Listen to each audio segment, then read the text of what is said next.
And we are live, ladies and gentlemen. Welcome to the Wrestle Pierce Raw Review. I'm your host, Ibu Wrestle Pierce, better known to many of you guys on Twitter as Backup Hangman. And I'm joined as usual by Rob of Orlando and a new special guest because we have a new member of the Wrestle Pierce Raw Review. We are finally joined by Jonna, who is making her first appearance on the Wrestle Pierce channel. This will be her first Raw Review. We apologize, folks, for the lateness. We had some technical difficulties, genuine technical difficulties. I promise you I wasn't just oversleeping like usual. But we are live, folks. Please make sure to like the video, comment, subscribe, super chat, all that type of good stuff. As usual, guys, you send the super chats, we read them up on air and all that other jazz. But Rob, how are we doing today? I'm doing all right. Pretty good episode of Monday Night Raw last night. Nothing to complain about. Nothing to really yell and scream about like last week or a couple weeks ago. Just a straightforward story advancing episode, and I'm really excited to get into it today, especially with our new co-host. So absolutely. Speaking of that new co-host, Jonna, welcome. How are you doing today? What's going on? Talk to me. Is she there? Did she freeze on us? I hope she didn't freeze on us. Yeah, no, I hope she didn't freeze. Hold on. I think she did. Oh boy. All right. Well, while she gets that fixed and situated, Raw last night was a pretty big one. It was in Anaheim, California, and 13,000 strong in there. We had Netflix in the house. A bunch of UFC personnel was in the house, and we had a big opener and a big main event with Cody Rhodes versus Drew McIntyre and Jey Uso versus Gunther for the Intercontinental Championship. So we got some pretty notable developments for WrestleMania, and I think a couple paths are a bit clearer than they were before the show. And so we'll definitely get into all that and our thoughts on the matches and everything that happened in between. But again, guys, first like, comment, subscribe if you haven't subscribed already, and please send super chats. Rob, let's go through some of them right now before we go any further. Actually, she's back. She is back. Donna, you're back. Okay. Okay, Jonna, can you hear us?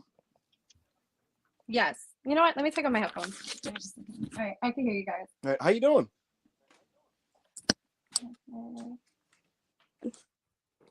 Hello? Can you hear us? You're muted. Oh, dude, this is just... It's fine. It's fine. Welcome to Wrestle Pierce. Yay! So there's a thing that we haven't done in a long time, and it's because we haven't had a new member in a while. But generally, when we have new members that come on our channel, we tend to ask them first and foremost before we do go any further, when they got into wrestling and how they got into wrestling. So I'm going to ask you, Jonna, how did you become a professional wrestling fan? Well, my family, we've always watched it, like back in the days with Eddie Guerrero, back then with Goldust. So we would just watch it all the time. My grandfather loved it. He has like every old school like cassette tape that he would put in like the VCR, the VHS tape. So it stemmed from there. And then when I was younger, I had a crush on John Cena. So I would just watch it all the time for John Cena. Yeah, I mean, it feels like that's a lot of people's journey with wrestling is SmackDown in the 2000s. Just a really, really iconic and enduring period for a lot of people, with that Eddie and Kurt and Cena and so on and so forth. But I'm really glad this is your first chance here at the Wrestle Pierce channel. We're going to go through this Raw episode. All you really miss is me essentially just kind of billboarding the show. But before we do that, Jonna, we're going to go through some super chats. So, Rob, could you please load those up for us? All right, Andy, 200 rupees. The short backstage promos are a nice touch and get across stakes and personality. Strong promo work on this show from Drew, Sami, Gunther, New Day, etc. But the 6-woman deal was robotic. Cody is just him. I don't know about that last part. The short backstage is a nice touch. The 6-woman. Yeah, I'll get into it when we get into the review. I didn't like the women's segment. And it's because I think I'm over promo trains. I'm pretty over the idea of like somebody's talking, you cue the music, someone else has their like 1 minute scripted thing that they say, and then they just keep getting interrupted until everybody comes out and they fight. It's like for me, it's just really tedious because you just know where it's going. And I know that they like kind of wanted to just give each lady a chance to have a live mic and essentially just kind of speak their piece. But I feel like there has to be a better way to do these things now. That's just less contrived, less like just robotic and plastic. So I didn't like it personally, and I think the other issue with it was like it stood in contrast, Rob, to like the rest of the show because like you notice all these new production quirks on Raw, right? Yeah. And like it made the show feel more like realistic and sports like. And so you're doing that throughout the night, and then here you have this like very like 2015 ass Raw segment where everyone's kind of coming out just reciting their like practice lines, and I don't know, it just didn't feel genuine for me. I feel like there's a better way to go about just having them all communicate their message. So I wasn't a fan personally. Yeah, I mean, the one thing I will say that we have to stop in pro wrestling is like, unless you're like really feeling it, and I can tell you're really feeling it. Like with Mox, you can tell you can feel it. Like with certain guys in the AEW, like we need to stop with a couple women when they came out and stop the forced emotional promos because it doesn't come across well, and it kind of just crosses like I'm not gonna say like Liv's promo was a forced emotional promo, but I didn't feel that she was just authentically emotional as she was about as to opposed to other cases. And so it's just like when you have like these obviously forced promos when they come out, it doesn't come off as let them cut authentic promos is what I'm basically trying to say. Just let them do their thing. But last night we're gonna get into the promo train a little bit later. So Definitely, Andy. Thank you so much for the 200 rupees. all right, Karan, 200 rupees. My man. Feels like the Empire Strikes Back stretch of Raw after the New Hope victory lap post Survivor Series. The bad guys seem unstoppable, and the deck will keep getting stacked until Mania. I was saying this last week when Seth Rollins cut that promo on like Roman and Rock when he was talking to Cody Rhodes. It feels like that. It just generally feels like that, like a two-parter in like a blockbuster movie. Like when Cody failed to take down the Bloodline last year and he lost at WrestleMania, it was like, man, what the fuck? The good guys didn't win at the end. And in some respects, you could say that was the Infinity War to this Avengers Endgame. And you would hope, presumably, like they finally finished that side of the story at WrestleMania. But yeah, I mean, it's interesting. Like a lot of heel wins right now. And when I look at WrestleMania and like the projected card that could potentially happen, unless they just don't go this way, it does feel like a lot of baby faces are going to win. Like Bayley's facing Io, and I would presume she's winning that match, right? Cody's facing Roman. I would hope Cody is going to beat Roman. I would hope Cody's going to beat Roman. And then you look up and down the line on all the other potential matches. There's a good chance Becky beats Rhea Ripley. You would assume that if Chad Gable gets the match against Gunther, that he finally beats him there.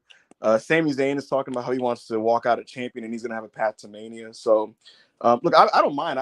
I think WrestleMania should be like fucking like the show where like people. I think that's to show you that where you should make people happy. You know what I mean? So I don't mind big things, but it feels like before we get to that, we're on the stretch of the storylines where it's a lot of like heels on top, so to speak. I like it. Mm-hmm. Like especially with Drew beating Cody yesterday. Yes. You see, like him, like not for nothing, I have to give Drew his 10s where 10s are due. He's been cooking, like we're keeping the story alive on social media with his presence, and him beating Cody, who everybody right now is like, oh my God, like what is he gonna do? Like we just want Cody to win, Cody to win. I feel like it's a good build because it's showing. I feel like it's gonna help them both, especially with Cody finishing his story because now he's gonna definitely come into it with like, yeah, I got defeated by Drew, but this is how I'm gonna come back 10 times harder. Yeah, I liked everything about that whole opening match and like the way it was booked. So we'll get into it later. But yeah, like just the way it was structured in a way that furthered both individual stories was really well done. So, Karan, thank you so much for the super chat. All righty. Hush 199. Surely Rock is at Elimination Chamber this weekend. It definitely needs him. First of all, as a member of the Bloodline and as a member of the council and the congregation that they have, They don't know you, Rob. we do not. Anyway, they don't know you. We don't show up to and participate in events that are before 11 a.m. and after 12 a.m. We don't do that. That's something we're just not interested in. But we'll catch you on the Raw after, you know. Who's we? That's what Oh, John. Who's That's what I've been we? trying to tell this guy. Who is we, Rob? That's what I've been trying to tell him this for like months. Who is we? John, he's been dealing with this sensation now for months where he not only does he think he works for WWE, so he also has this delusion where he thinks he's in this Judgment Day group chat. And then simultaneously, oh no, I am. Look, you can't even say that with a straight face. He wants us to believe that he's the official correspondent of the Bloodline. So I don't know how he could be three things at once. I think it's part of Rob's. Israel tells me Rob has schizophrenia, and I think that might be the case. But the thing is, he's hearing voices. He's in his Randy Orton era. Exactly. See, the thing is, unlike you, who believes you're in the Nightmare family, and I don't. You wear the jumpsuits to work every day. You just they look at you and go, Ibu, Poppy, what are you doing? Why are you wearing this? I am actually, I be doing business. No, you don't. That's with who? Like you do. With who, Rob? Important people. I don't get it. I just. But don't yeah, get we're not going to Perth, Australia. We're not going there. That's I don't think Rock's going to be there. I feel like if he was there, they'd 100% advertise it so that you could sell some extra tickets. Do I think there'll be Bloodline presence of some kind at the show? Probably, because Cody and Seth are probably going to get confronted by someone. Maybe they send Jimmy Uso out there. Maybe they send Solo Sikoa. Do I think Roman and Rock will be there? Again, for me, it's like if they were, they would have been advertised. But look, maybe I'm wrong, but I doubt it. I just doubt it. Yeah. Hush, 199. Y'all think McGregor does a WWE match at some point? Even if you want to speak to this, or you should I? What do you think, John? I'm gonna ask you actually. Yeah. We were talking about this earlier. Yeah. I feel like he would do it if the money was right. I feel like he wouldn't get in the ring with some random. It would have to be somebody pretty big, per usual. Mm-hmm. But it's not a matter of if we think he is. Do we think he should? Like, I just don't see like Conor McGregor like getting into the ring and going for real grabs. I don't see it happening. I really don't, and I don't want to see it. I'm sorry, I don't want to see it. Yeah, go ahead, Rob. I don't think he does a wrestling match. I think you remember. I think they do a match, but you remember the Cain Velasquez and Brock Lesnar match where it was supposed to be a wrestling match, but they basically worked a shoot fight as a match. I think he would do something like that. I don't think he would actually like go in there and put on kick pads and boots and yeah. Jonna's question, and it's a very fair one, is should he? Should he? Is there a way to do this and it's not embarrassing for everybody involved? Right. No, I think McGregor's like a hardcore dude. I don't think he's just gonna get in and like take a clothesline. Brock Lesnar, and here's the thing: it's like if Brock was like around still, I'd be like, maybe you want to look into that. And I actually wouldn't hate a Brock Lesnar Conor McGregor like work shoot wrestling match. But Brock's canceled, so. Who do I want Conor to fight on the roster? My answer is like nobody, to be honest with you. So I don't know. I think this is like when he was mentioned last night on Raw, right? It very much was like cross promotion because of the TKO brand synergy thing, and so like Michael Chandler calling him out was not for a WWE match, of course. And when people ask like how far should the synergy thing go, I think it should stop right there, basically, where it's like you do some cross promotion, you mention things, you have WWE wrestlers at the UFC shows and vice versa. But when it comes to trying to like make actual UFC fighters wrestle, I don't know. I feel like the ship has sailed personally for Conor McGregor to try wrestling, but I could be wrong. That's just kind of how I'm feeling about it right now. Yeah, I mean, it doesn't really look like. I mean, I'm not a health expert, but it doesn't really look like either he's the healthiest he's ever been. So. He's been eating his vitamins. It looks like vitamins. Will Chisholm, $5. I've never thought in 2024 that Cody and R-Truth have the biggest pops in WWE. They love that man, R-Truth. You say what you want to say, but R-Truth was hitting his 5 moves of doom and his corkscrew moves just like he was hitting them in 2005 tonight. So I don't know. Last night, so I don't know. What I'll say about R-Truth, at least he's not immobile. They love him. he does not move or act like somebody who's 52 years old. And yeah, that crowd was ridiculously hot for this guy. It was 13,000 people in Anaheim, California. We want truth while he's on the apron. They're going fucking nuts for him, like Jesus Christ is in the fucking building. So, you know, I'm not the biggest fan of this R-Truth Judgment Day stuff. You guys know this. I've made this clear. But, I mean, at this point, I feel like kind of an asshole to just kind of, like, be folding my arms at it, to be honest with you. Like, my rule is this. I cannot like something, and I have no issue voicing when I don't like something, right? But when it gets that over the way it got last night, like, I'm not going to, like, turn my nose up and be like, they shouldn't do this anymore. Like, at this point, it's like, you almost have to throw your hands up and just accept that people really, really enjoy this thing. So it is what it is. They love him, and as for Cody Rhodes, of course they're gonna be into Cody Rhodes. He's the best babyface in the world. Yeah. That is the last super chat. That is the last super chat for now. Perfect. Cool. So we'll get right into Monday Night Raw then. Basically, this show started, and I have to point this out because it's becoming more and more overtly noticeable. But WWE's previous production director of like fucking 45 years or whatever, Kevin Dunn, he retired, and they replaced him with a sports guy named Lee Fitting. And there's been noticeable changes in the production style in recent weeks, but it was like more overtly noticeable last night. Like they recently started doing this thing where they show people walking into the building, you know, with their like street clothes and stuff, and they do that like kind of cold open. Like they'll show the opening where they walk in the building. They do the thing where like they have those kind of cool little transitions into commercial. But now they like run these kind of like almost Sports Center style video packages. And they're doing a lot more like locker room interviews backstage and like trying to have more realistic interviews when it comes to that. So the presentation of Raw, I'm really enjoying the transition. They've also, Rob, I don't know if you've noticed this, on the apron LEDs and the barricade LEDs. It's like they've kind of toned down like the colors, because it was before Raw looked like a fucking big red game show. It was just red lights on the sidelines. It's red everywhere. There's red on the crowd, red in the stage, red on the ramp.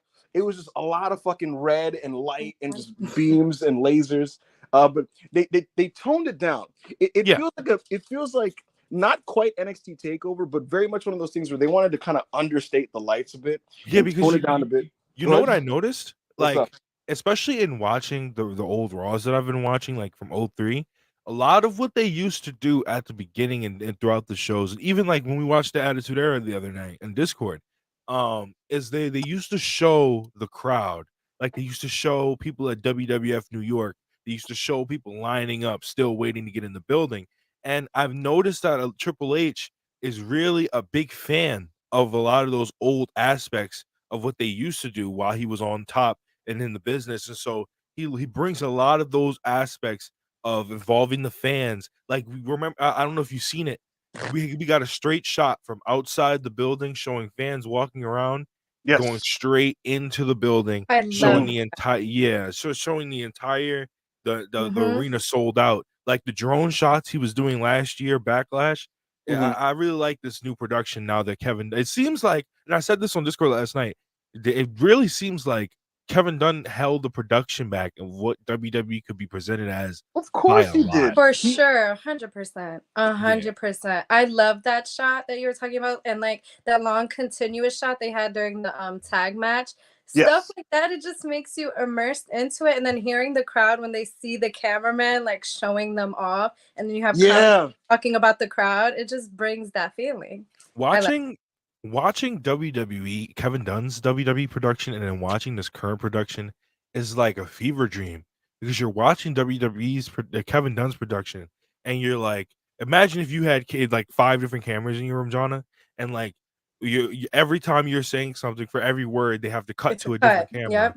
Yeah, it's just like I like that it's very different now. So me too. It's more cinematic. Like I love the production. Like I give 10s where 10s are due, and the production specifically yesterday really showed how much they were holding back.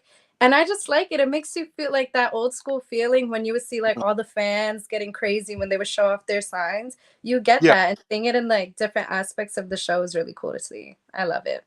Yeah, and I'd like the transition to continue and move more into just the I said 21st century, but just the 2020s. So I was a big fan of all the changes. It was very noticeable. The thing about Kevin Dunn is like his productions and presentation style for the TV was very disorienting. But I guess because I just watched WWE for so long, you almost get used to it. But you forget, for somebody who doesn't watch consistently, when they tune in, that shit is super disorienting. It's super harsh. just like, it's very off-putting. And so that's why you always saw people on like social media going like, bro, these fucking camera cuts are like insane. And when you actually like would look for it and check, like you'd be like, yo, this is insane. Why are they switching angles every second? Like, just pick an angle and just shoot it.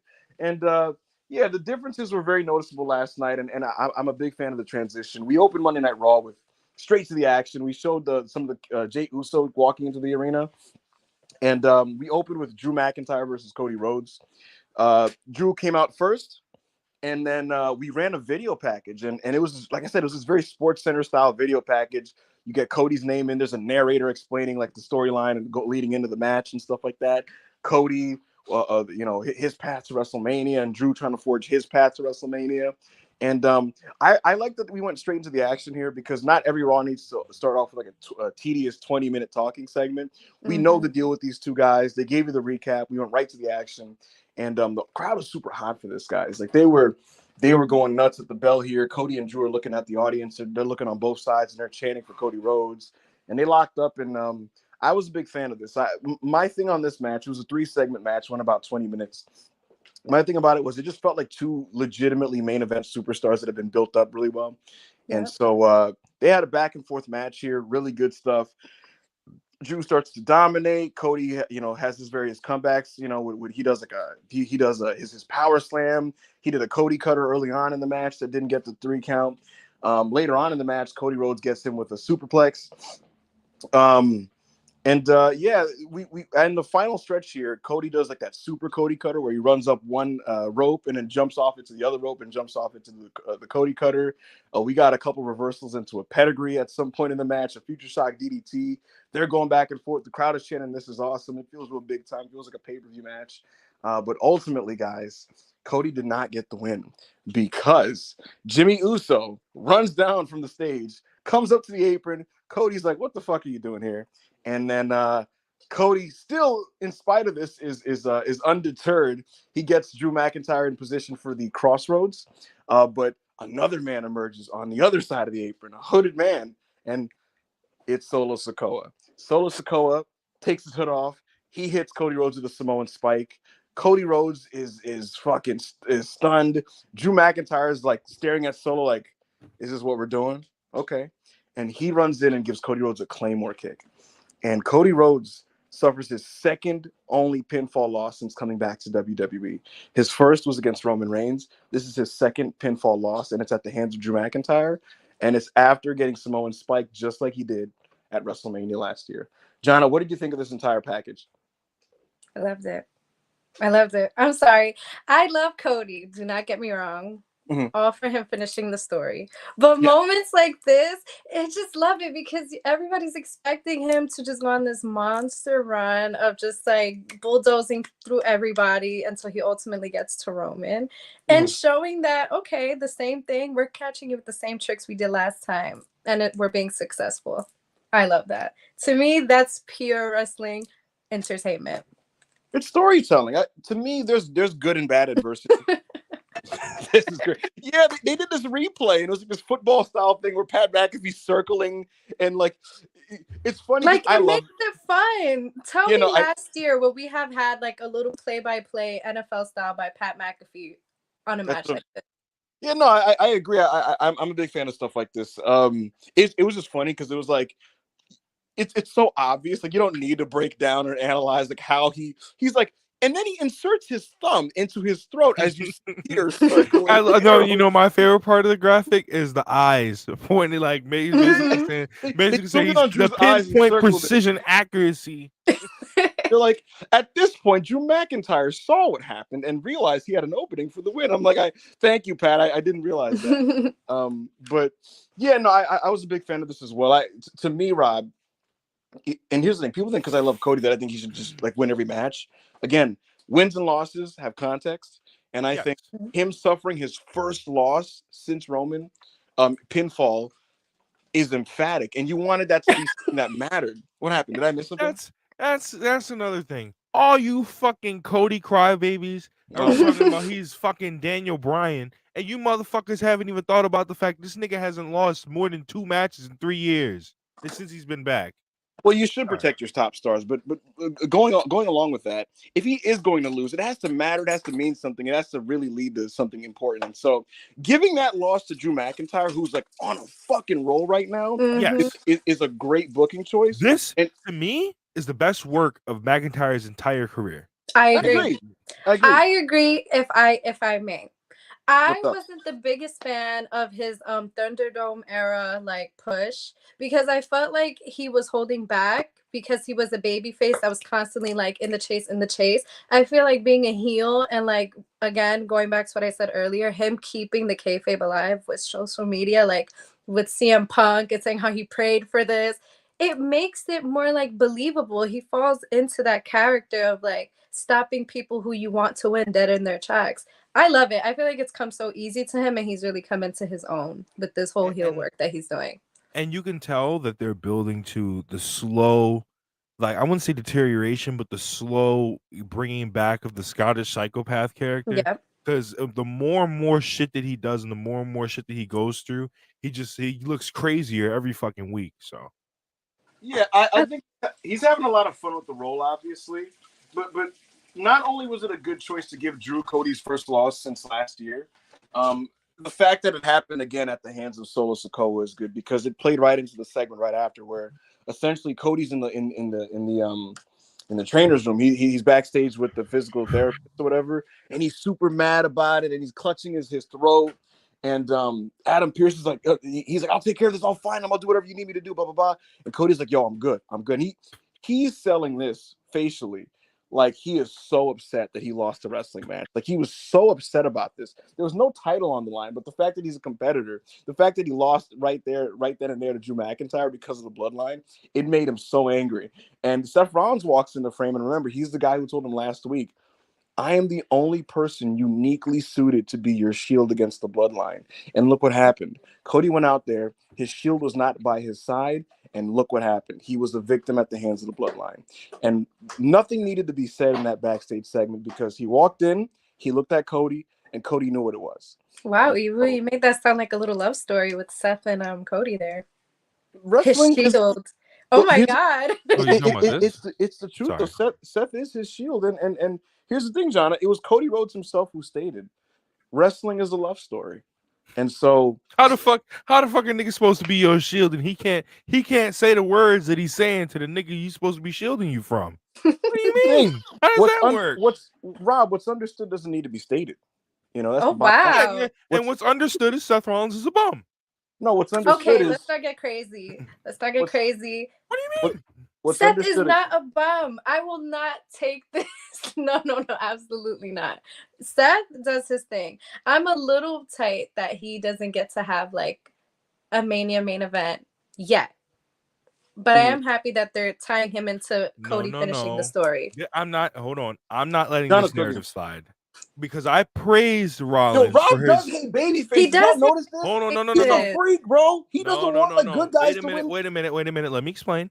I remember I was sitting here talking to you, Ibu, when I praised Punk for his promo, Seth for his promo against Punk, because he told Punk what he felt about him to his face, and it felt real, and it felt like he was being a real champion. Yes, you only liked that because he was shitting on Phil. No, I liked it because he was being a grown man. He was being a grown. Was he being a grown man when he was like, "Yeah, Roman's corporate, Roman's Hollywood," and then when he got in front of his face, he was like, "He finally stood up to it, guys." No, he wasn't being a fucking grown man. Rob, I did concede to you that week that, like, as much as I loved Seth's performance last week, we do need next time he's face to face with Roman and Rock, he does need to step it up. I need to see. Believe he's Cody's shield. I need him to tell him to his face, you are lazy, you don't come to work, they got people in the back, you call these people the number 2, but these people are actually the number 1 because they actually show up to work while you work 5 times a year and you claim to be number. I need all that to his face. I'm not sitting here praising him for being fucking chatty patty. I'm not praising him for that. It's not happening. Well, what you're saying is don't talk about it, be about it. I like grown men baby faces. Pause. I like Oh, grown men baby wow. faces. I like when they say shit to niggas' faces. I respect that, and like I said, the next step for Seth Rollins is to be about it with Roman Reigns in the front. Yes. But like I said, in this backstage segment, really well handled. Cody's so fucking angry. I lost again. I lost again. Yes. And Seth is like, my nigga, you know why you lost again? It's because of these bitch ass motherfuckers in the bloodline, and you know who's gonna take care of them for you. It's me. So next time, don't walk out there and don't and not be strapped. So that's what happened. He's like, yo, like, come on, bro. You're walking into a gunfight with a pencil. You running around talking about you supposed to be my shield. You got fucking bunny slippers on. Like, what are we talking about here? Exactly, bro. Come on, like, stop walking out there crazy. So that whole thing was well done. We followed this up with an Andrade video package. It's the second one in a row. Really well produced. Andrade's just looking cool as shit, icy as shit. Essentially, just kind of this big crazy. Yeah, he basically it's a very simple package when it comes to. I'm not taking this picture down, by the way. Oh my god. He basically is saying that like wrestling is his destiny, and his destiny is here in WWE. He was just like, I am a fourth generation wrestler. I'm a luchador, and he was just like, like I've been wrestling since I was 15. And I was a former NXT champion. I carried the United States title division, but I had to find a new path. Latino. Yes, and again, he calls himself the real Latino man. The Real Latino man. Absolutely. He calls himself. You slayed that, Rob. Wow. That's what he calls himself. He did. So yeah, Andrade's the real Latino man. Wrestling's his destiny. His destiny's here in WWE. It's just it's a follow-up to last week's video package. Again, well shot, well presented. He looks cool as shit. Can't wait to see him get going. After this video package, guys, we had a battle royal, a last chance battle royal for the last spot in the women's elimination chamber. And basically double branded. We had we had women from Raw and SmackDown. And the general gist of this is Raquel Rodriguez came back. Raquel was suffering from a skin condition. I don't know if you guys knew this. I forgot to forgive me. I don't have the exact name of the condition off the top of my head, but essentially, hold on, I'll find it. You go ahead, keep going. Sorry. Yeah. Yeah. She was suffering from a condition, and like her skin was really sensitive, and she had like rashes all over her body. But thankfully, she's it was back. mast cell activation syndrome. There you go. And so she was suffering from this, and I saw the pictures. It looked really bad. She had like rashes all over her, but she made it back. She was in the battle royal, and she was essentially the star of the battle royal, where like she was throwing people out. When it comes to other like notable set pieces or things that happened, Zelina Vega continued her feud with Elektra Lopez, and they brawled on the outside once they were both eliminated. Aside from that, the other kind of story beat here was Chelsea Green, who wanted to get her way into the match, and she was just kind of like hanging in there. And the final four off the top of my head was, I believe, Shayna Baszler, Zoe Stark, Raquel Rodriguez, and Michin. And so they're doing a big back and forth. The crowd was into Raquel, by the way. So they're doing the big back and forth. Raquel, thankfully, wasn't Indy. Hey, man, if I speak. But, yeah, so if I speak. Yeah, I said all I had to say in the space, so. Exactly. I said that I'm going to withhold my thoughts on Raquel returning and winning on my Twitter. Mm-hmm. Wait. I will not be withholding anymore. Okay, so I'm going to finish this recap, and I'm going to throw the ball right to you yes. to unwithhold your opinions on Raquel winning. But yeah, so she throws Zoe Stark out the ring. It looks like she got the win, but then Chelsea Green runs back in because she never got eliminated, and so Chelsea Green is in here, and it's like, holy shit, is Chelsea gonna fucking win this match? But Raquel throws her out. So Raquel Rodriguez wins the women's last chance battle royal, and she will be going to Perth, Australia, to challenge in the elimination chamber, and hopefully win the match to challenge Rhea Ripley at WrestleMania. What did you think of all this, Jana? I don't want to come off as a hater on my first show, but it didn't move me. I wasn't really moved. I wasn't. I think maybe because like coming off the Rumble and like anticipating seeing Jade, I'm just like, okay, Raquel, like that's fun. My personal opinion, I would have much rather had someone like Michin or even Shayna in that spot, because these are two women who know how to really get down in the ring. Raquel, she has her moments, but I guess maybe they needed that powerhouse in the mix since Jade isn't there. But I Yeah. just wasn't moved by it. I feel like, okay, you're putting her in the ring with all these other women who are like, they have somewhat of a story at least. And then what's going to happen when she does lose? To me, it felt She's like doing her thing. they absolutely said, we want a tall powerhouse that we can pin and not feel bad about pinning. And it's funny, Jonna, you were in my space, I think it was Sunday night, where we were discussing, like, how do you pin Jade? How do you pin Jade? I think they realized, like, yo, fuck it. Let's just not even worry about it. Let's not stress ourselves out about it. Let's just throw Raquel in the match. And so that's what they ended up doing. Raquel's in the match. I'm not as down on Raquel as you, but I also don't think I don't think she has put it all together to become to be a big star at the moment, but I do think she's a solid wrestler. So it's not a bad pick if you ask me. But again, even though it presents a booking nightmare, I still would have wished if Jade Cargill was there. So we'll see what they end up doing with Jade Cargill for WrestleMania. Rob, do you have any thoughts on this women's battle royal? Shout out Raquel Rodriguez, a real professional wrestler, a draw in the division. She's one of the top stars on the brand, and her making her glorious return to a Road Warrior pop last night was a highlight of the night, and I'm very excited to see what she does in the future. You did not say Road Warrior. I was going to say a Road Warrior pop. Are you serious? Is the pop in the room with us right now? What happened? Rob, what? This did happen. No, I heard. Y'all just don't be listening to Raw, man. Like y'all just don't. Was this Rob voice number 3 talking? Okay, right. This is just not true. But no, she did make her return last night. I very much enjoyed it. I was not paying attention to this match at all, and I noticed that when I looked down and looked up from my phone that Indy Hartwell was eliminated. So I definitely paid attention to the Battle Royal again after that. And I did like how they presented all the women. I don't like how they're presenting Shayna Baszler. At one point, Shayna Baszler was seen as God on NXT with the title. And then she came to the main roster and she killed everybody in the Elimination Chamber match. And then she lost to a pregnant Becky Lynch. And then ever since then, it's been downhill. She did the Nia Jax stuff, and then she was fucking wrestling Reggie on Monday Night Raw. And it just seems like they have not found a way to rehabilitate her yet. You need to get her away from Zoe Stark. I'm starting to think at this point Zoe Stark is a lost cause. I'm not for right now. I'm not saying in the future, but for right now, we've tried multiple different ways to get her over. Trish Stratus didn't work.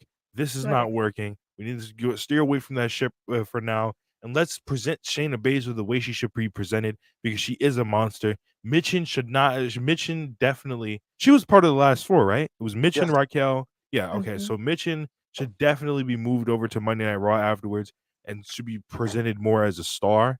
And so, yeah, that's my thoughts on that match. So I agree about Shayna's presentation. I just feel like I loved seeing her in the Rumble, and I just remember like when she was first coming around on the main roster, I was sold that she was beating Becky, and then when she did it, it did kind of extinguish her fire a little bit. But she's good. She's good at everything she does. So I feel like she could come back if they just treat her well. So we followed this up, folks. Let's open this thing up here. We followed this battle royal up with, and there's an ad on my screen. Sorry. We found this battle royal up with a Jey Uso promo. He was backstage. He essentially just declared that he was going to dethrone the longest running Intercontinental Champion of all time. And then we came back from the commercial break with Rhea Ripley and Nia Jax on a split screen interview. And wasn't anything like to write home about when it comes to content, but essentially they just kind of like restated how they were going to win at the Elimination Chamber pay-per-view. But what I'll say is, even though there wasn't anything to write home about content-wise, I do like, just in general, I like the idea of the split-screen interview. It's very like mid-'90s WWF. They used to do these a lot with Bret Hart in the mid-'90s. It's also very like old-school MMA, too, where, again, it's just two people. They have the earpiece on. They're talked to by an interviewer. They're asked questions, and they just kind of talk their shit. So I don't know. I don't have much opinions on this from a segment standpoint. John, what do you think about the Rhea Ripley Nia Jax matchup at Elimination Chamber? And what do you think about Nia when it comes to her return and her presentation since coming back? Have you been a fan of it? I have been a fan of it. I have been a fan. Listen, I know that she wasn't like the most peaceful when she first left, and she was, a little out there, but she's come back and she's done her thing. The way that she just comes in with this I don't give a fuck attitude, like, you love me, you hate me, you're still watching me. I like that. I don't like the cookie cutter, like, this is my dream, I love it. Like, no, that gets stale. You have to have people who are like different and unique. That's what makes people want to tune in. And I feel like with somebody like Rhea as well, who's so popular on and off this TV show every week, it's going to be a good matchup for sure. You're going to have moments where you probably see like reversals from Rhea where it's going to be like, oh my gosh, she just like lifted Nia, and vice versa. And it's going to be exciting. They're both very charismatic. The crowd is going to be into it. I'm not even worried about that match at all. I'll be tuned in for sure. I actually think people are sleeping on this slightly because Rhea Ripley's a huge star at this point. People treat her like she's just a big main event star. Yes. Nia Jax is treated so dominantly on the TV. She destroys everybody. She has not lost a single match since coming back. And until the Rumble when Jade lifted her, nobody had lifted her successfully off her feet and slammed her since coming back. So Nia, to me, look, again, a lot of people, I think, have slightly outdated views on her, and that they're thinking of her in the context of what she was when she last was here. And I think in this current form, she's a unique presence to the women's division that the division sorely needed. She's one of those people that shakes the table. One of those people that just kind of, she shakes the table. She throws everything off in a good way. And so she carries herself like a star. She carries herself like she matters. And I think I think she's done a good job with this comeback. And what I would say is, I actually think in a stadium setting, Rob, this could be really fun because they're going to be so into Rhea Ripley, right? They already love Rhea Ripley. Rhea Ripley's Australian, unless I'm mistaken. Nia Jax gets super heat from the crowds, and so just do the math. Stadium, Rhea Ripley's super over. Nia's super hated. They're going to be super into this thing. Hopefully, it goes about maybe 8-9 minutes. And he just structured on big power moves and slams, and I think it actually will be fun. So I'm looking forward. I thought you were at least going to give them like 10, 15, not 8 or 9. 8 or 9. I think 8 or 9 is the perfect time. No, I think definitely. I will say Nia Jax is, like you said, Ibu, is very different from where she was the first time around, and I think that, like, I've been saying this for weeks now. I'm not going to stop saying it. Nia Jax, I think, should stay on Raw. I mean, should move to SmackDown when the draft comes around. And I think she should go over there because you notice how she's helped. Like, Raquel, she didn't get a big reaction, but obviously she got somewhat of a reaction. And I think the Nia Jax match definitely helped with that reaction because now that Nia Jax is back and Triple H has the people that he has in charge, he knows how to work a big woman, little woman match. He knows how a big man, little man match should be actually worked. And so he's presenting her now in that position where she can have a good match. And she should be a part of that rebuild over there when they do that. More stars should come over here. And then, like I said, they should be facing Rhea Ripley because Rhea Ripley's reign hasn't got the justice that it's deserved. And it's not really her fault. She's facing a bunch of stars that Vince McMahon shoved down into like his bag of toys, like the further down into the bag of toys. And so she's facing all these people that have never been seen, that have never had a match. And so she's not really having the type of match that she should have with these people. And so it's not really fair to her, like if she's wrestling in Chicago with a Zoe fucking Stark, right? So I think we should start getting more stars to face Rhea, so we can kind of get that better title reign. Because unless that happens, this Nia Jax match might be the best match of her entire reign. So. Yeah, my bold prediction is that it's going to be good. We follow this up, Rob, with the R-Truth line. Basically, this was a parody of Dateline NBC, and Jackie Redmond was walking outside with R-Truth as he kind of explained his storyline with the Judgment Day. And so just kind of a little quirky new little skit that they did. And then after that, there was a UFC challenge made because Michael Chandler was ringside at Monday Night Raw, and Samantha Irvin introduced him, and he basically was just screaming at the top of his fucking lungs and cutting a wrestling promo, and he called out Conor McGregor, and that's kind of what we were alluding to earlier in the show. This is a bit of corporate synergy and double promotion between UFC and WWE, and yeah, Michael Chandler has essentially put his name out there. He wants to fight Conor McGregor again. Rob, you really liked this, didn't you? Yes, I loved this for the simple fact that I am a huge UFC fan. As you as you guys seen last year around this time, I was watching old UFC cards, pretty much reacting to them on my timeline. So I love the UFC. Don't really like where it is now. That it's not really real anymore, but it is what it is. But I do like this kind of stuff. It kind of brought me back to that 2000s feeling where anything could happen in the UFC and you got pretty much got called. UFC is mainstream, but it hasn't really felt like it was the most important thing in the world in a while. And so having stuff like this happen where UFC stuff can happen outside of the realm of the UFC and call outs can happen outside of the realm of the octagon. I think that's kind of a good thing to start doing.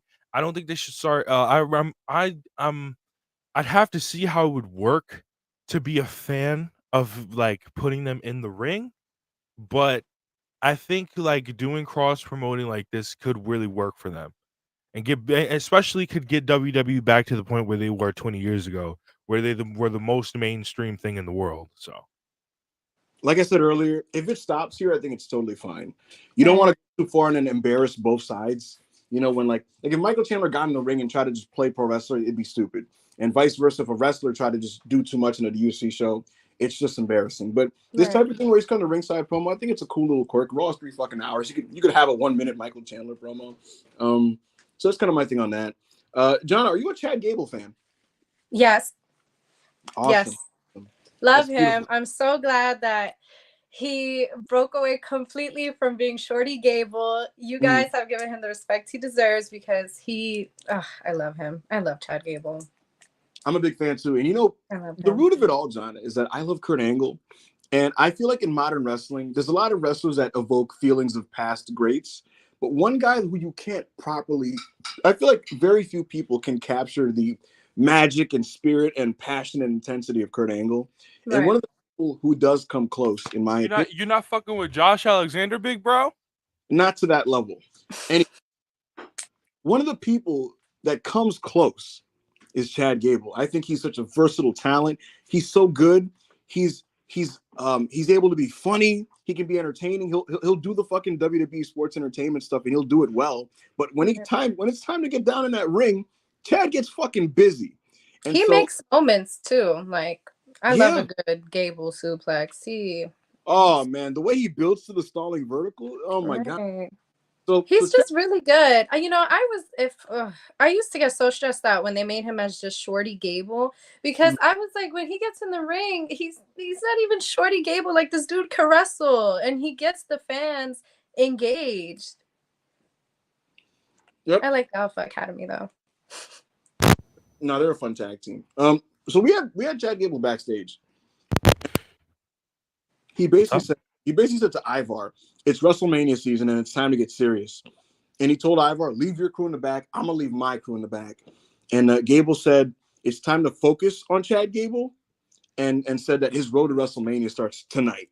And so the stage was set. Ivar had his promo saying the same thing, basically. And we were set. Chad Gable versus Ivar was on tonight. But before we got to that, we had Judgment Day come out there. It was Dominic Mysterio. It was JD McDonough, Damian Priest, and Finn Balor, and they faced DIY and the Awesome Truth. And like I said earlier, I am not a big fan of this Awesome Truth storyline. I think it's a joke that they kind of stretched a little bit way too thin. However, it is undeniable that the heat in the building for this match was just ridiculous. This is a TV episode of Raw, and these people were reacting to this like it was the main event of WrestleMania. No matter what was happening in the ring, these fans were chanting for our truth. They were looking for our truth's hot tag. And this match gave it to them. Johnny Gargano and DIY did their thing. They were the workhorses on the babyface side, but this is all about R-Truth. He tagged in. He got his hot tag on JD McDonough. Ran wild. We went to commercial break. When we came back from commercial break, Tommaso Ciampa was getting busy doing his thing. And we had a second R-Truth hot tag. This one was against Damian Priest. And that's the match that people really seem to really want to see is Priest and R-Truth. And so R-Truth is punching him and he's fighting him and he's getting his 5 moves of doom shoulder tackles. And they're going fucking insane for this sequence. He's doing all his fucking John Cena offense on Damian Priest. Like I said, the crowd is going crazy, but ultimately it's Damian Priest and R-Truth. R-Truth is a 67 overall. Damian Priest is an 86. And so the stronger man got the upper hand here. Priest won with the South of Heaven chokeslam. And that was that. This match was about, maybe 15 minutes or so. And super heated, like I said. And Judgment Day got the win. Rob, what did you think of this match? Anyway, sorry. I loved this match. This match was really good. I really, because I saw the first example, like basically I saw this match in person like a month ago when they did it in New Orleans, and it was really good. But I felt like this one was really, really better because this time around it didn't have interference. It wasn't like they were doing it. Is basically like, yo, me and you are gonna, like you said, me and you are gonna straight up wrestle. And we're gonna see who the best man wins is because it's fucking WrestleMania season. I told Ibu, yo, I was yelling in Ibu's DMs at the beginning of the show during the fucking Drew McIntyre Cody match. I was like, yo, this is what fucking Mania season should be. This is how Mania season should be presented. Mania season should be presented as, all right, it's time to no more games. No, WrestleMania is the biggest paycheck, the biggest payday. You'll hear it from everybody. The biggest payday you get all year. You get no paycheck other than Saudi Arabia. You get no paycheck bigger than this one all year. And so we should be fighting to get to WrestleMania so I can get the fucking WrestleMania payday. And hopefully I can win a title or something so I can get the winner's purse. That's what this should be. And that's exactly what this match was. Chad Gable went out there and gave it his all. Ivar went out there and tried to push him back into We're talking about the Judgment Day tag. Oh, wait, what? Wait. Are you okay? Yo, I'm just yo, loud. What the fuck is wrong with you? Wait. What is this guy? You just went on a whole tangent, Rob. My fault. I was so see, no, let me tell you what happened. I got distracted because clearly when I turned my camera off, I dropped my weed on the floor. So I was very distracted. It was an accident. You were yapping just now. About a match I'm talking about. I'm doing my thing. What the fuck are you talking I'm about? like Gable and Ivar. I'm doing my thing. Yo, Johnny, you know how I knew something was weird? Because he said, I saw this when I was live in New Orleans, and I was like, they didn't do this match. Right. So what is he talking about? Okay, so basically, wait, so ignore that. Hold on. I yap, Johnny, because I'm like, find the note, Rob, find the note. But he didn't find the note. He went on a totally different, unrelated tangent. Rob, you're suspended for 5 minutes. John, my bad, y'all. Yeah, no, that's not. No, just stop. You're suspended from giving any opinion. Crazy. That was crazy as fuck. He just started talking about a completely different match. Anyways, Jonna, what did you think of this 8-man tag? I'm doing. Listen, was I like the most involved in it? No, but I am always involved in R-Truth. I feel like he just has R-Truth. Who doesn't love R-Truth? The fact that this long into his career, never winning like a world championship, like never being world heavyweight champion, none of that. He has made a point to be like, whenever he steps in a segment, it could be with like the most dry people ever. He'll get the crowd engaged. Like, who would have thought that in 2024 we're gonna be like, oh my god, R-Truth hot tag? Come on, he eats all the time. But the overall match, I really wasn't into it because I'm kind of like, I feel like the Judgment Day is just, the product is just oversaturated. But that's just my opinion. But anything with R-Truth, I'm down for. I'm just like you said. I also agree. I'm not the biggest fan of the Awesome Truth. That right there, I'm just like, I'm not into it really. I feel like Miz should be doing something else. I feel like R-Truth, as like he has the personality where alone he could thrive, and even in something like Awesome Truth he could thrive. But in this day and age, I feel like Miz needs to skedaddle. He needs to host pre-shows. That's what he should do. He should host pre. So we follow this up, folks. with the Sami Zayn interview. He was backstage with Jackie Redmond, and she asked him about his loss last week to Shinsuke Nakamura. And she asked him about the involvement of Drew McIntyre. And Sami said he hasn't been thinking. He said he's been thinking about it a lot, but he has to hit the pause button on the feud with Drew. He knows how obsessed he can get, and he can't afford to do that with WrestleMania season upon us. Sami says he knows it sounds delusional, but he feels it in his gut that there is a path for him to become a champion and a contender. Sorry, a contender and a champion at WrestleMania. So yeah, this is another good stuff. Sami Zayn is a very sincere person. So when he speaks on TV, you believe him. He's very believable. He's down to earth. And so I love this. Just the presentation of just a locker room interview where Sami's just being very vulnerable and honest about the state of affairs with him is always going to be good content. And yeah, he says he expects to be a champion. We'll see what happens there. Yeah. What happened, Rob? He said a champion, by the way. For those in the comments that didn't hear, a champion. That was very, very interesting. It was interesting. It was last week and the week before, it was I will be a world champion. I will be world champion. My prediction is I think he's going to have a short. We're still in February. WrestleMania is in early April. I think he's going to have a short 2 to 3 week program with Gunther. And I think, like I said last week, until he exercises the demon that is Drew McIntyre, he will continue to fail. And so I think whether it be because Drew costs him or what, I think Sami's going to get fucked over in a Gunther match on TV.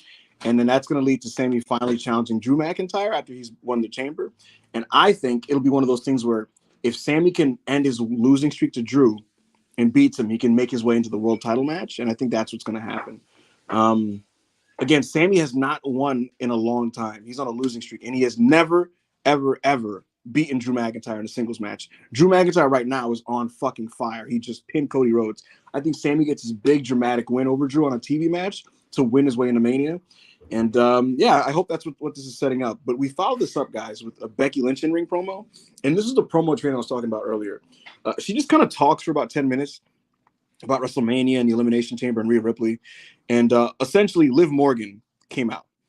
And she came out to basically kind of like recite what her storyline is right now, which is basically, you know, I was in a tag team with Rhea Ripley. I'm the last person to pin Rhea Ripley. Rhea Ripley's the person that injured me. I won the tag belt to Raquel before Rhea Ripley hurt me. And she basically said to Becky, like, this story is about me and my situation, and I'm going to be the one to kind of win the chamber and get her revenge. And she says it's like her revenge season or whatever. She was interrupted. She was interrupted by various other wrestlers. The first one, I believe, was, let's check here. It was Raquel. Raquel came out. She was doing her thing.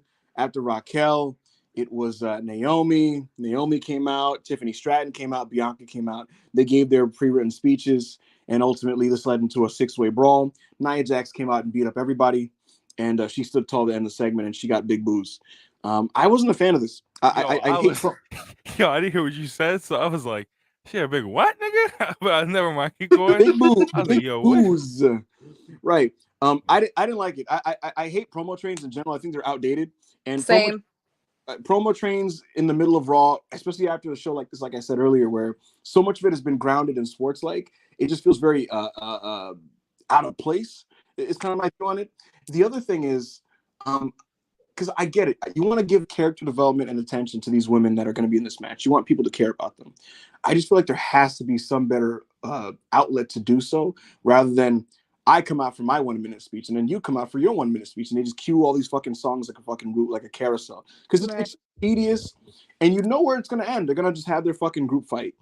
So not into this. I'd rather just interview these ladies. You could do this thing. I had an idea last night. You could do a thing where maybe like throughout the night, you interview each lady in different parts of the arena. Like maybe you do a stage interview with Bianca Belair, 2 minutes. She says she talks her shit. You do an interview in the crowd with Jackie Redmond and Raquel Rodriguez. You do one in the fucking stands with Becky Lynch or whatever. You just do that night, and they kind of speak their piece. They say what they got to say about the Elimination Chamber. But this one didn't work for me. Did it work for you, Jonna?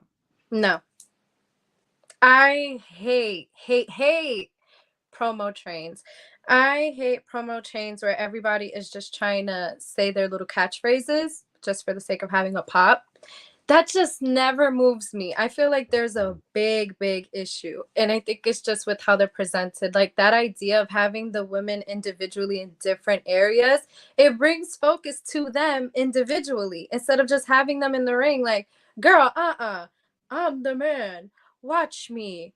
I'm going to flex my back. That does nothing. You're just regurgitating information and catchphrases that we already know about you. There's really no build. There's no build. Yeah. It's just showing these are the girls in the ring and they're gonna fight. So we're just gonna have them fight right now. Just because they're gonna fight in Australia. It really does nothing, in my opinion. It's lacking in creativity also. Mm-hmm. What did you think, Rob? I thought the same thing you guys did. I just didn't really like basically how it felt like everybody came out and they were just rushed to cut a promo. I didn't really like Liv Morgan has got to stop doing the emotional promos, and what I mean is she's got to stop doing the I'm so emotional I'm almost gonna cry promos, because then it starts to get to a point where I don't believe you when you get to like I'm not saying she's not genuinely getting emotional, but I'm like, it starts to come to a point where I'm like, okay, are you forcing it or are you not forcing it? And yeah, just don't. We need to stop. It should have just been interviews. Sometimes we need to let certain people, like Bianca, we've seen can cut a live promo. Becky, we've seen, she be doing her thing with live promos. She sometimes it's hit or miss, but others, like, why the fuck was like Raquel out there cutting a live promo? We've really seen that she's not really good at that kind of thing, and so we need to start. We just do interviews from now on, or you could have did a whole fucking like a presser or something, but we didn't need a promo train. I feel like one thing we need to accept in 2023 is that stop making people that can't cut a promo. And I think for those people, to me, an interview is not the same thing as a promo. Sami Zayn's backstage thing was not a promo. He just literally did an interview, right? Even though he could cut a promo, he did an interview, right? I think for people that struggle to cut promos, part of it is they're struggling to come off authentic when they speak to people and you don't believe them, right? For those types of people, the best way to make them believable is to bring them to the realest version of themselves. And the way to do that, I think, is to just literally speak to them as human beings. And so I think what they should embrace more, especially with some of these women like Raquel and stuff, sweetheart, stave the catchphrases. Just talk to her like a real person. Raquel, you're back from this fucking situation that you had. How are you feeling about it? Are you happy to be back? What's your preparation like for this matchup? What are your thoughts going into this chamber? And just literally interview her sincerely and have her give her real answers. Is it going to be maybe the most dynamic and exciting thing in the world? Maybe not. But guess what? If she comes off genuine and real, she'll ingratiate herself emotionally with some of these people. And some people might go, oh, I kind of fuck with Raquel. She seems like a down-to-earth person. I'm going to root for this person. That's how people like athletes. Fucking Anthony Edwards in the NBA, like you interview Anthony Edwards and he kind of like you just get a feel for like how he is as a person, and people get into him. So that's how this thing works. So again, like the idea that everybody has to just kind of be on 10 and have 2 catchphrases and a marketing thing and all the fuck, I just think it's outdated and it doesn't work for everybody. If I wanted to see your catchphrase, I'd buy your shirt, brother. Exactly. Right.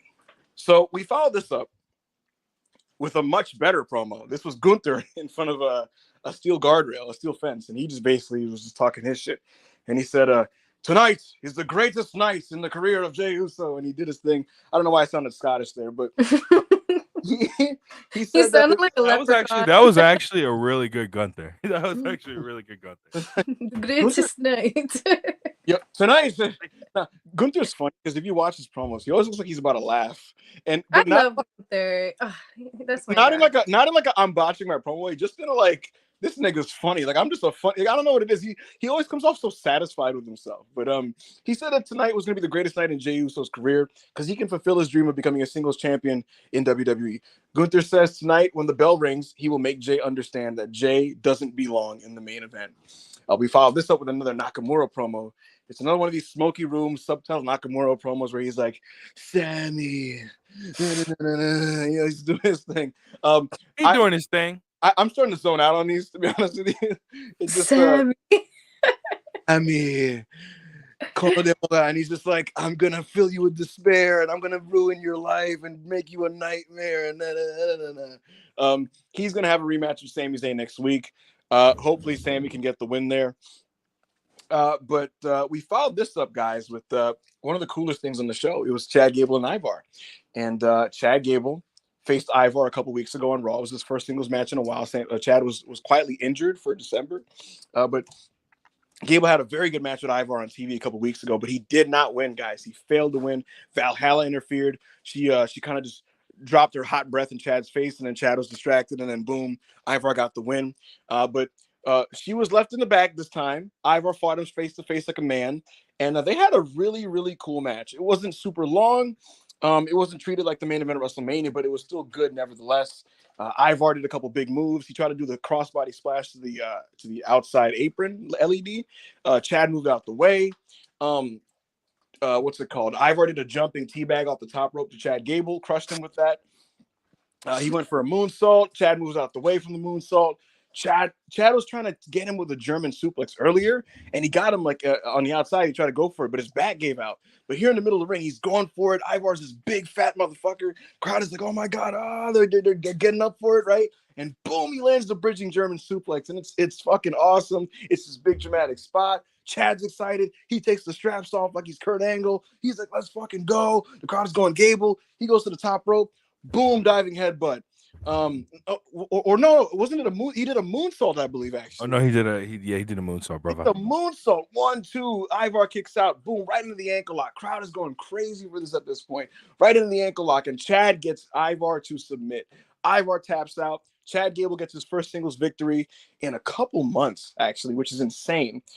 First singles victory in a couple months. Chad Gable's back on the winning path, and he is beginning his road to WrestleMania. Jana, what did you think of Ivar and Chad Gable? Again, Chad Gable. I need to see him with a championship this year. But like I said earlier, he makes moments. He does, like, I have to say, I hated the whole Shorty Gable thing because they were like, oh, he's little, but he makes these big ass moments that some heavyweights in this division cannot make to save themselves at all. To take someone like Ivar, who naturally people wouldn't be like, oh my god, he's fighting Ivar, and make a moment out of that and do like a bridging suplex, hit all these moves and keep the crowd engaged, that takes a lot to do. And he's very entertaining. So to watch Gable, I love it because he always makes me excited for any match as long as he's in it. That's big facts. I hope he gets the match against Gunther at WrestleMania. Rob, what did you think? That would be a beautiful match. Let me just tell you. It'd be fucking amazing. 5 stars. I agree. I like I was saying earlier, when I was supposed to be reviewing the tag match. Mm-hmm. This is wrestling. Like I said, I yelled in Ibu's DMs earlier, last night during the opener, and I said, "Listen, this is WrestleMania season. This is what this is supposed to be. It's like I said, WrestleMania. Everybody says the biggest purse, the biggest money making event of the year. It's your biggest check of the year. So everybody's gonna do everything in their power to try to get to WrestleMania so they can get that check. So you can get that, not only that check, they can get that spotlight. They can get their WrestleMania moment that they've seen the wrestlers that they loved as a kid get at WrestleMania.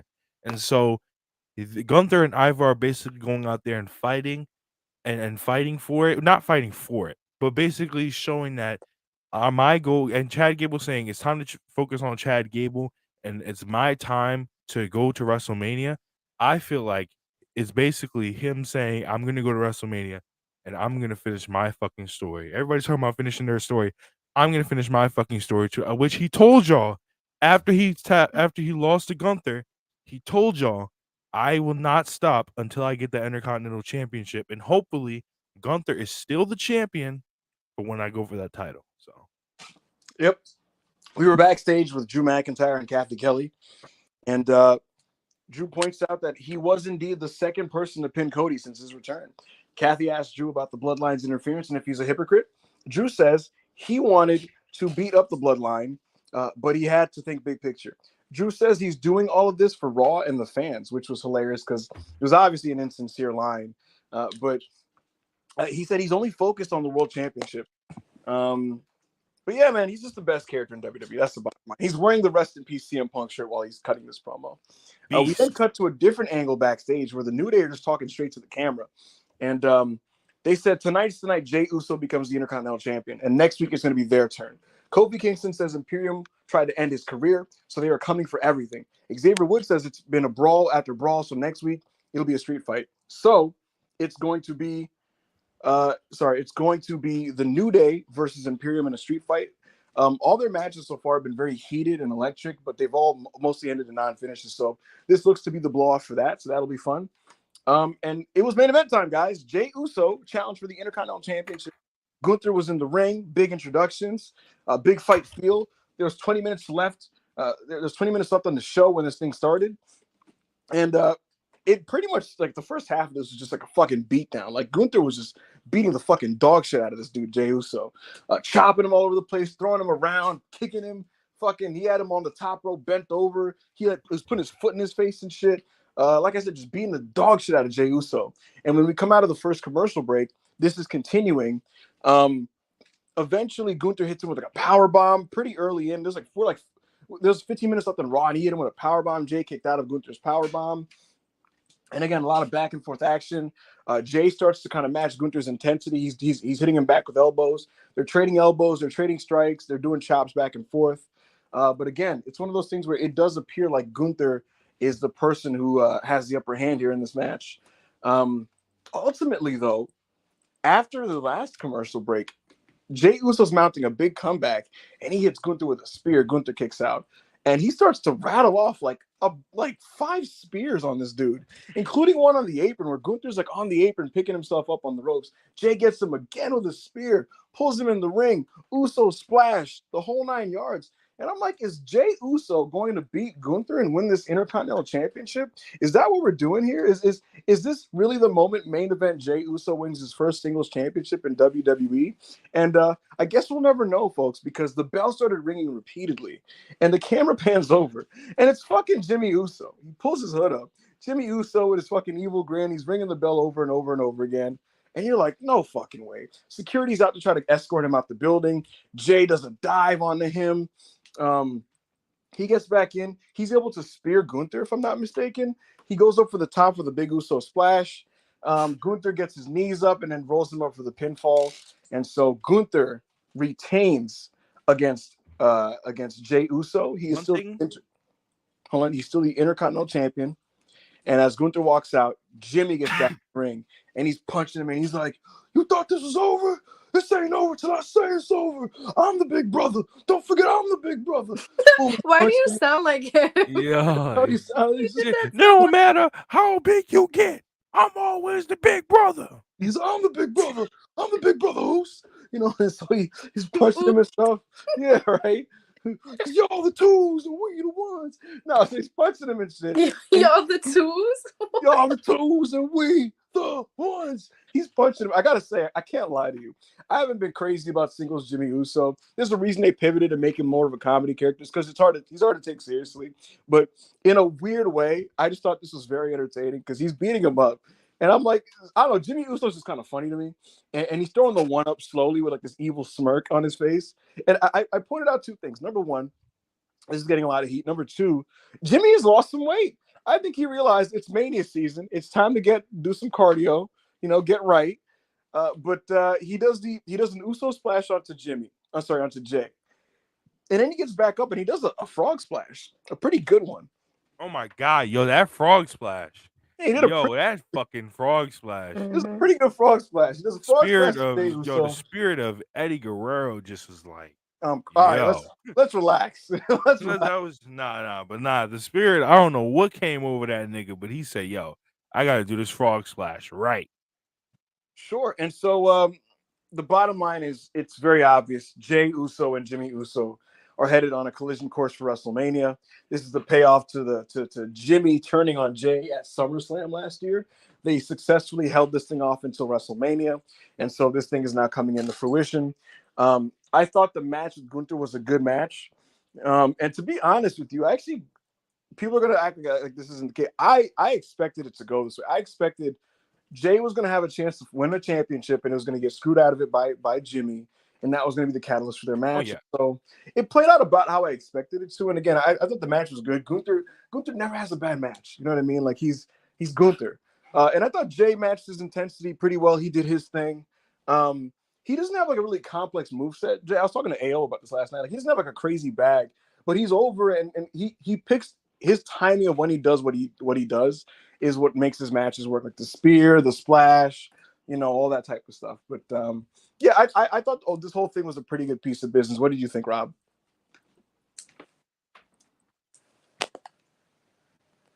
Hey man, I'm just letting y'all know we're back up. The bloodline is back. Oh God. We're so back. Did y'all see what we did on Friday? Did y'all see the promo we cut on Friday? Who is we? Born in the ring. Oh, Rob, you are home right now. Like, what are you talking but about? listen. This Saturday, Cody and Seth, you watch your words. Remember what hey, Grayson Waller, remember what we told you to ask. What? What the fuck are you talking about? I'm doing my thing. What? Yo, you You're didn't just see that? yapping right now. Yo, you didn't see that? You didn't see that? That Twitter video? It was Roman and Paul sitting on the couch, and he was like, "Yo, Paul, tell Grayson Waller to ask the right questions." I did see this. I did see it. We'll see how that goes. But Rob, did you like the main event match? I love the main Can you event stop match. cosplaying as a Bloodline member and review? You're so mad. You're just so mad.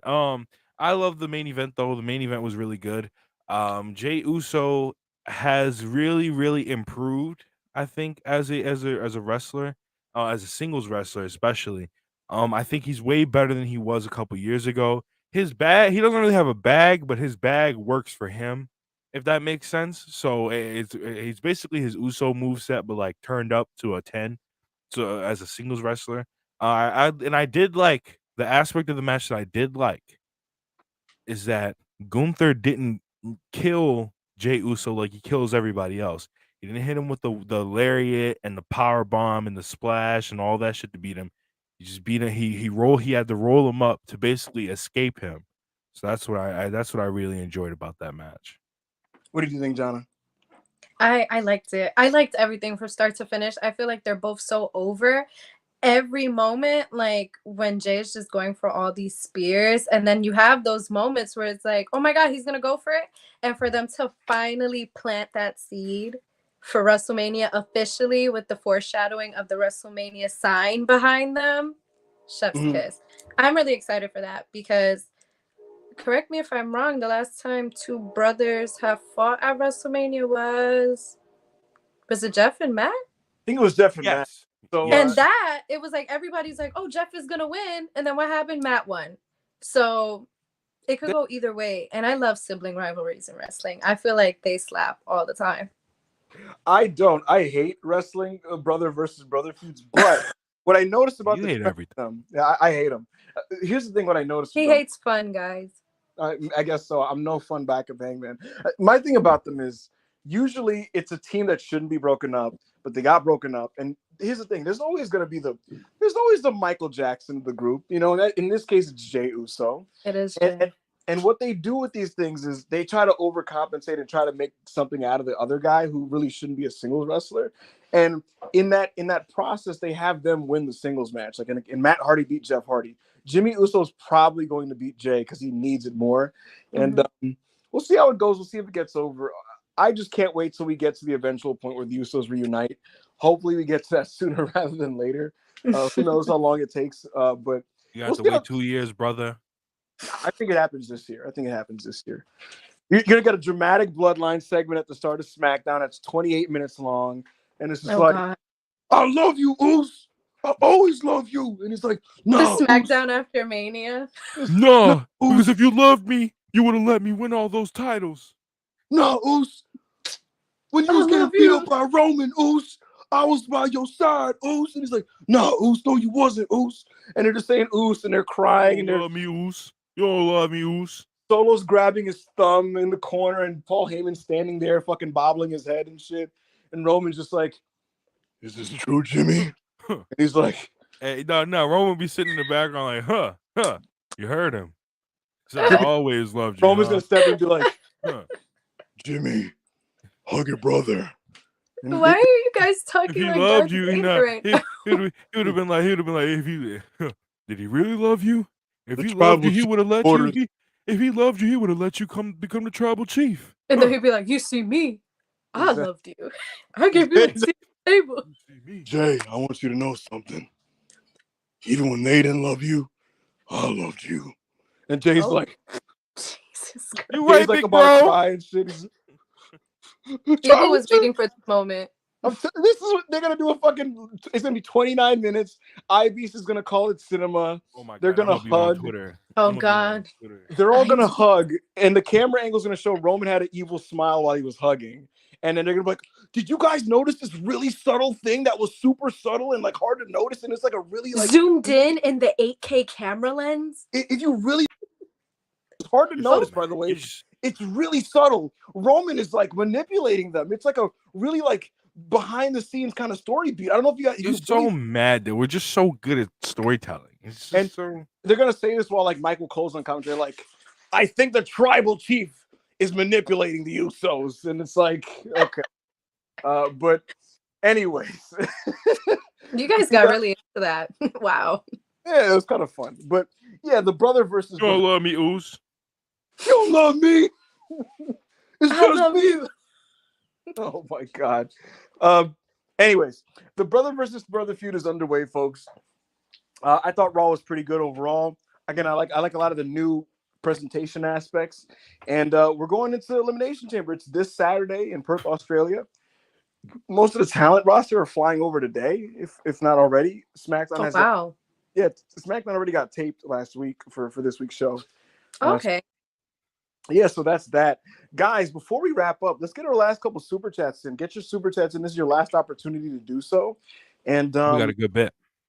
Yeah, just get them in, because we're going to get out of here in about 10 minutes or so. John, why don't you read the first few of these? Okay. So Hush Z sent $5.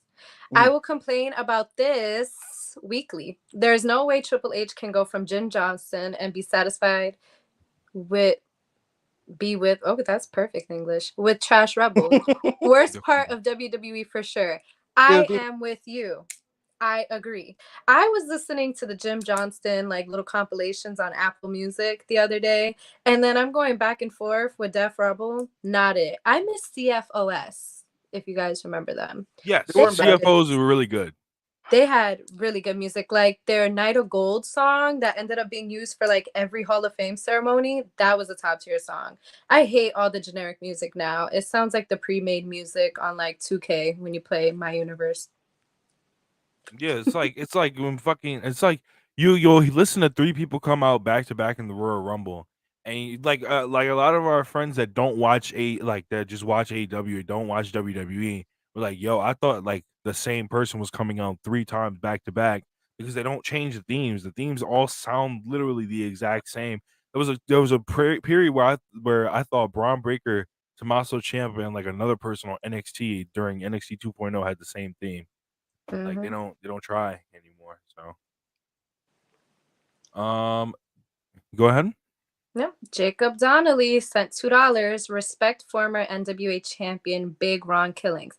I'm all for Ron Killings. Okay, I'm one of the biggest R-Truth fans out there. That's my uncle.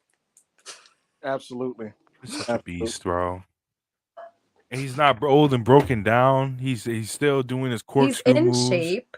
Very charismatic. Ryan Muhammad sent. That's pounds, right?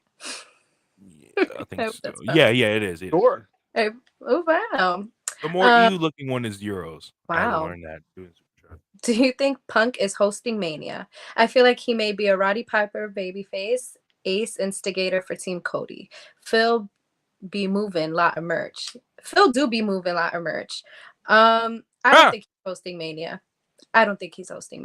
Unfortunately, Jey Uso moving more. I have no issue with CM Punk being involved on TV. I don't think he should be a host. That's not like his personality, you know. Right. Like CM Punk being like, "Welcome everyone to WrestleMania in Philadelphia." It's like, what the fuck, you know? So I'd rather he just give like Cody like a rah-rah speech on Raw before WrestleMania, because the go home show is in Chicago, so he definitely has to make. Yeah, the go home WrestleMania episode is in Chicago, so he definitely has to make an appearance. He absolutely should cut a promo on that show. Hosting though, I don't know about hosting. Hosting's kind of, that's the shit Miz does, you know. So, but Miz has that personality. He's Hollywood, you know. Punk isn't. To see him, I do not want to see him in a suit with that fucking sling over a tailored suit, walking. I need that. No, I don't. Let the man heal. Let him watch it from like the back or something. I need that. Worth mentioning, CM Punk was backstage at last night's Raw. He was he cut a promo saying that next time they're in Anaheim, California, he will have his boots on and wrestle. And they were giving away like shoes and T-shirts to the crowd. It was him, Cody Rhodes, and Jey Uso. So yeah, listen, I don't mind Punk popping in here and there, but he should be focusing on his rehab. Ryan again sent. Oof, you guys are gonna have to help me with the currencies. Sami, J, Cody, Seth, and Punk. In parentheses, Nick Fury. The Avengers, the new WWE Avengers. Samuel L. Jackson. I guess so. Whatever that means. That's crazy. I'm down. Jumanji Hunter sent $5. Sammy should take Drew's chamber spot. In parentheses, kind of heelish but turnabout. Lead to triple threat at Mania for WHC. Ooh. Yo. Ooh. Wait, hold on. Before you address this, I'm fucking dying, bro. Everybody's correcting me that the go home show is in Brooklyn, not Chicago. The Chicago's the week before Brooklyn. Kimberly said Ibu was so washed. Oh my god. And such a fake real life, like just fake CM Punk fan. Like it's just so crazy. Listen, we botch here and there. So anyway, Jumanji said Sammy should never botched his spot. Honestly, I wouldn't. That would be kind of fire. Right. I wouldn't be mad at that. That would eat. That would so fucking gas, actually. Oh my god. I'm not complaining. I'd be down for you know, they haven't done a 7-man EC in like 4 or 5 years. The last time they did one was the one where Braun Strowman eliminated everybody and Roman won at the end. So I forgot all about Roman. We'll see how it all plays out. I like that though, Jumanji. Indie Bad sent MX $20. Not too much on my sister, okay? I feel like if she just took more time and trained in the performance center before just getting ushered in because she was part of the way, I feel like she would be better suited. Because I feel like she needs to tweak stuff about her character, her presentation. It gives me like knockoff. This is gonna sound mean. It gives me somewhat knockoff like Bailey Hugger vibes. Like I'm just here to have fun. Like she's been wrestling for 10 years at this point, and she's in the PC for like 5. I know. But she can still like hone in on some skills. No, that train has long passed the whatever the fuck. Will Chisholm $5. I never thought I would hear a genuine name drop on WWE TV. Thanks, R-Truth. He did name drop a genuine. That's pretty funny.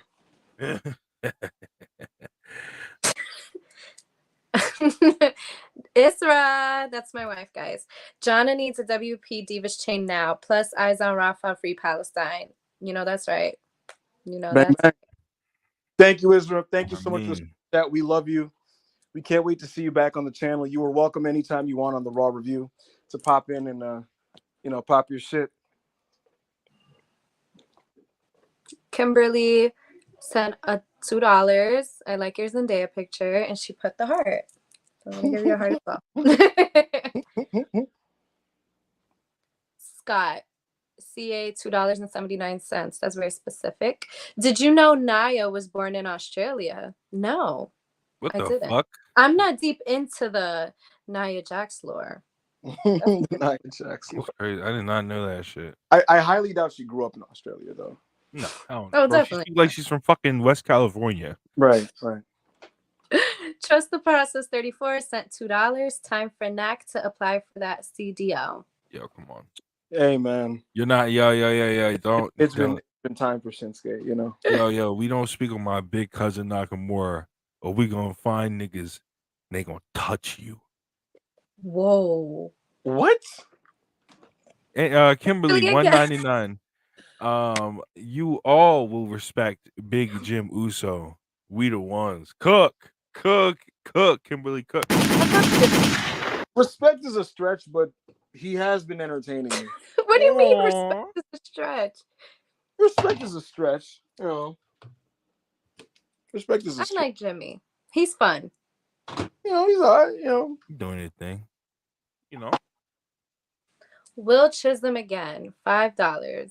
I never got why Vince didn't like short guys because he let HBK get away with everything in the 90s. Because he thought he was sexy, so that's why. That nigga Vince, when Shawn Michaels would do a suicide, run over. Yeah, he was. He had a crush on Shawn Michaels. That's why. You know, he not too much on HBK though. No, he's good. I'm talking about Vince's horniness. I had a crush all on his moves. I wasn't born yet, but I had a crush on him. Let's just say Vince had a bigger crush on Shawn than for sure. Most people. Go ahead. Hush Z sent $2. Thanks again. Back to B Team Bloodline main events on SD. Woo. I'm gonna take that woo as you being devastated. The Bloodline main events, you don't come for me. They used to eat. They ate. It's fun, and people were engaged, and the viewership would always peak. I don't want to sound like Rob or anything, but yeah, give time where they're due. So. Oh my gosh, she's talking that shit. I don't know about all that. I do not need solo Jimmy tags in the main event of SmackDown again. It doesn't matter what you don't need. I don't know about that. This man dropped a flex bomb like he said something. It doesn't matter what you don't need. Yeah. Okay. Go to the next fucking super chat, Rob. Steiner math. I don't know why I yelled that, but sent $5. Imagine telling a longtime Laps fan that Stardust and the Rhodes Scholar is the most over guy in the company. Rhodes Scholar. He's talking about the same person as Cody. Okay. Yeah, it took me a hot minute. Scholar, nigga. That nigga said Rhodes Scholar, nigga. Is Rhodes Scholars. That was Cody and Sandow, right? I vaguely remember this. Nevertheless, yes. Damien Sandow? Yeah, you remember him? Oh my God, that's a throwback. Okay. Yeah, the intellectual savior of the masses, Damien Sandow. Yeah, he was alright. He was alright back in the day. He never moved me. Damien Sandow never moved you? No. He's doing his thing. I always thought he was weird. I used to get him mixed up with Elias for a hot minute. I'm crying. Big intellectual savior of the masses. It's just a white guy with a. Rob loves these like 6 out of 10 wrestlers, you know. But no, listen, don't diss a 6 out of 10 wrestler on Rob. He will like fight you. You know, it's not. We don't. Y'all wasn't watching NWA Power. Oh God. Will Chisholm, hey bestie. Ooh, $10. When it comes to NXT call-ups for Triple H and HBK, talk about who's going up. Or is it Ho Vince, Triple H, and Hustle? Say I want and forget your storyline. I don't know what I just read. Yeah, so John, what you're gonna learn is Will sometimes he has he has chop battles with the English language in these super chats. Like he really will just kind of he doesn't proofread, right? And what he likes to do is he likes to confuse live on air, and we have to just kind of figure out what the fuck he's saying. I'm gonna reread this right now and see if I can figure this out. When it comes to, I think what he's saying is, do Hunter and Shawn have a discussion about the call-ups before they do it? And what I can say is, what Triple H does is when he decides he wants someone, he's gonna get that person. But if Shawn still had things he wanted to do with them, Hunter will allow them to do double duty until they're wrapped up. And so that's what he did with Dragon Lee. That's what's happening with Braun Breaker. So that's kind of how that goes, Will. Love Braun. I love him dearly. Yeah, he's that dude. He's doing his thing. So good. Ryan again. CM Punk being the Nick Fury for Team Cody. I can dig it. Okay. I'm not moved. I'm just not. I can't. I'm not moved by it. But I like the effort, Ryan. I'm pro. Here's the thing: WrestleMania's in Philadelphia this year.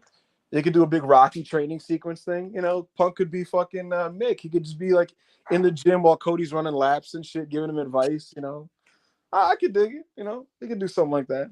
But you love Punk. I do. So of course you're like, yeah.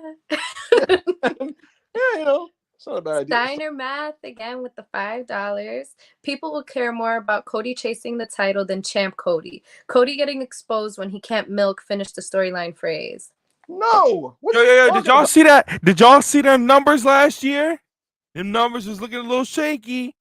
Shut the fuck up, Rob. It is a proven fact that Cody Rhodes got Monday Night Raw kicked off of cable, by the way. This is a proven fact. All right, so check this out. Steiner math. This take stinks. A lot of people. Fuck up, Rob. Basically, people are doing this thing where they're like, "Oh my god, he can't finish the story because then what? Then what is he has a babyface world title reign? What is wrong with people? Why are you guys so like just backwards in your thinking? Has 2010's WWE fried you that much where you think he'll Wait, yo, Ibu, can you wait? Hold on. Ibu, I need your help. I can't find Monday Night Raw. What channel is it on? Oh yeah, it's on fucking Netflix. Shut up, Rob. Here's the thing. The point of wrestling is for a babyface to have a journey where they chase a goal that they then achieve to then be the top babyface champion. That's the point of wrestling. The idea that they should always fucking fail and never finish their goals is stupid. You're not rewarding people's investment if Cody Rhodes doesn't finish his story and then hold on to the championship. You're talking about all he has is finish the story. All he has is this and that. Bro, he's been the top face of the company for a year with no belt. He makes you still looking for that channel, Rob? I can't. I think I might have to try Spike TV. I don't know. I just can't find where Raw is. We gotta try Pluto TV, maybe even Fubo. He has been main eventing all these house shows. He has been main eventing these TVs. He's the top guy. This will not change when he has the belt on his shoulders. This is the same way Hulk Hogan was the top guy, same way Shawn Michaels, same way The Rock was the top guy, so on and so forth. And the people are ready for it. They want it. They love him. They're ready to embrace him. And it's going to happen. And you know what's going to happen? Rob is going to cry about it. Rob's going to be so I got to cry. You know why? Because I got to spend $30 a month on Netflix because Cody Rhodes got them kicked off of cable, and now they have to be on the streaming service. If you have T-Mobile, though. Oh no, they're taking all that shit away. They're saying when Raw go on there, they said when Raw go on there, you got to pay the $30 a month. What? Yep. Hey, listen. Oh God. I will say, if somebody's trying to hook me up with their Netflix once that shit goes down, no, Cody fan, you can go get your, you can go get your Netflix. Hey, it's cool. We gonna be on USA Network. Cody going to SmackDown, baby. That's what we doing. Oh wow. Okay. He taking Roman's seat. That nigga's not gonna be here. If you don't think that big gold belt going to SmackDown, I'm afraid I got some bad news, brother. Go to the next super chat. So mad. You're just so mad. Huncho. $5. Gracias. Ibu, there's no way face is winning. There's no way every face is winning. Plus title changing at Mania. Let's be fucking for real. Shout out to the Black Queen, Jonna. We shall see, Huncho. Thank you so much for your super chat donation. Wow. I'll be forgetting I have this. I want one of those. Hush sent $5. Do y'all have any insight on how WWE or AEW goes about wrestlers who are just doing bad? Are they upfront about them or just stop using them? You man is walking in like, yo, so like you just been doing bad. Like you fucking suck. You should just yo, I can't cap like brother, you stink, nigga. Like, what are you doing? Nobody's upfront about anything in the wrestling business, and everything's passive aggressive. So usually people just stop getting used. They used to have people that were upfront. That's why they got fired because they got complaints they were hurting people's feelings. No, bro, you just bad. Steve-O sent $50. Wow, and it's in my favorite color, pink. Welcome, Jana. The Raw after WrestleMania review will be so beast when we all celebrate the never-ending historic reign of our tribal chief. If you smell what the bloodline is cooking, ones. Thank Steve-O, you. Oh my thank you so god. much. $50 super chat. Oh my god. We the ones. $50 super chat. What does this one do? It is unfortunate that the sentiment shared in the super chat is this one, but I appreciate the donation. Steve-O, God bless you. Hopefully, hopefully I can find Raw on TNT.